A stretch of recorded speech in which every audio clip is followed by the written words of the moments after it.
Round the Horne, Series 3, Episode 10, copyright 1967, Barry Took and Marty Feldman.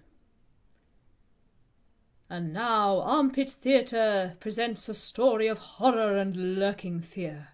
We give you Gaslight, Son of Flicker.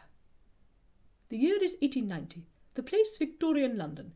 Inspector Dylan Rose of the CID is going through his file of unsolved crimes with his door Cockney assistant, Sergeant Molecule. "Oh, Sergeant, what about the chalk farm case? Have you dragged the hip bath?" "Yes, sir.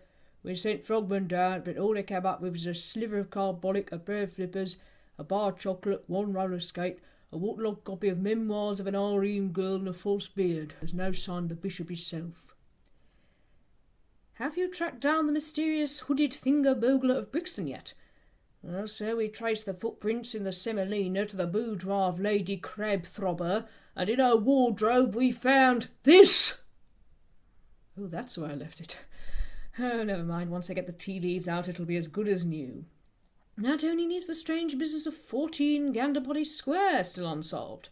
"What have we got on that case, sir?"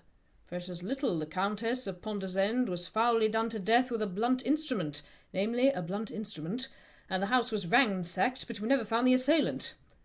"You know that a couple have moved into the house?" "Yes, the Grunter Pulpits. They're just married now. She seems a sweet little thing, but Polyp Grunter Pulpit, her husband, he's odd. He's very odd indeed." "Ha ha ha ha!" "Good morning, Polyp." "Good morning, my dear." "I'm glad you're in such a good mood this morning. Aren't you coming down to breakfast, dear?" "No, I'll have it up here where I am on the chandelier. Did you sleep well last night?" "Not really, Polyp. I was frightened." "Frightened? What was there to be frightened of? I was out." "I heard noises, and the gaslight went very low." "Nonsense, you imagine things, my dear." "I didn't imagine it. I heard footsteps coming through the attic." "Mice." "And foul oaths and curses." "Ill-bred mice." "I'm worried about you, my dear. You're not well. Here, lie down on this bacon slicer. Let me get you something." "What?" "Sliced." "Oh, Polyp, we've been married for 6 weeks now, but every night you go out, not returning until the dawn. Where do you go?" "To work." "But you're an upholsterer." "I'm an all-night upholsterer. You worry too much, my dear. Here, let me comb your hair with this axe." "Oh, Polyp, why are you looking at me so strangely, Polyp?" "You forgot to give old Spot his weekly bath yesterday." "Why should I have to bathe him? He's your father." "I know what you're up to, Polyp. You're trying to drive me mad. But yesterday, when you were out, I tried the attic door. It was locked. Polyp, why was it locked?" "Because I say so. You must never go in there." "But the room next door is locked too." "You must never go in there either. No, never, never. Do you hear me? Not ever on any account, do you hear? You must never go in that room. Not to the plumber's bane." "You're mad, Polyp." "Mad? Is that what you said? Mad? Did you call me mad?" "Yes." "I thought so. You'll have to speak up. I'm not wearing the appliance. But it's not me who's mad, my dear. It's not me who's mad. It's you." "Me?" "Yes, you keep losing things." "Oh, what have I lost?" "Answers, please, on a postcard to the Lost Property Office, Baker Street, New Guinea." "I'm going to have you put away." No. "Dr. Otterbland will do the necessary. Come in, Dr. Otterbland."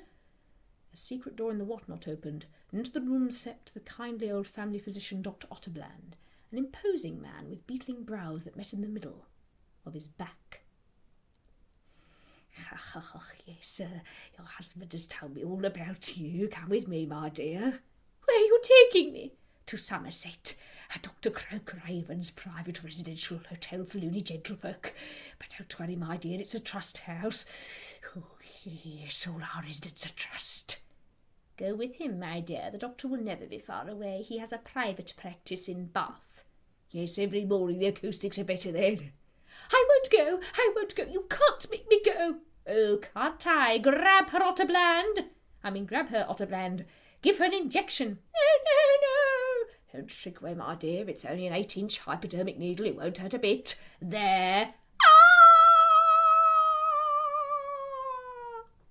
Only goes to show how wrong you can be. Oh, she's gone limp. Quick, help me carry her out. There's a horse-drawn mini-cab waiting. But meanwhile a watch was being kept on the house by Edwin Braden, disguised as Epping Forest. Without any artificial aids to speak of, anyhow. Seeing the unfortunate Mrs. Grunter-Pulpit being bundled into a hansom, he paused, only to knock back 18 pints at the captain's cabin, before making his way speedily to the yard. "Excuse me, sir." "He speaks! Ladies and gentlemen, you are in the presence of history. It is as if Zeus had descended from Mount Olympus disguised as a water buffalo. Speak on, O Braden, speak on." "They've done a moonlight flit." "Pardon?" "That's what's written here." "Is that all?" "Yes. Hardly worth getting off your podium for, then, was it?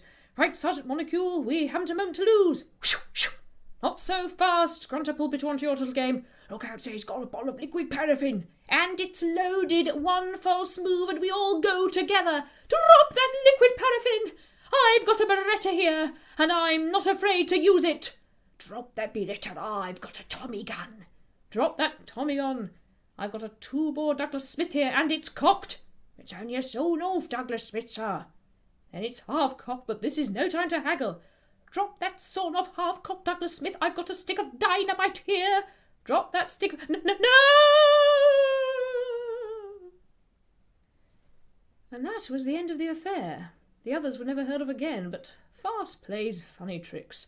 My trousers were blown off, and the blast threw me several hundred feet in the air, and I came to rest in the drawing-room of a Mrs. Evadne Spigot of Monrepo, Sidcup. At least, that's what I told Mr. Spigot when he came home unexpectedly from work.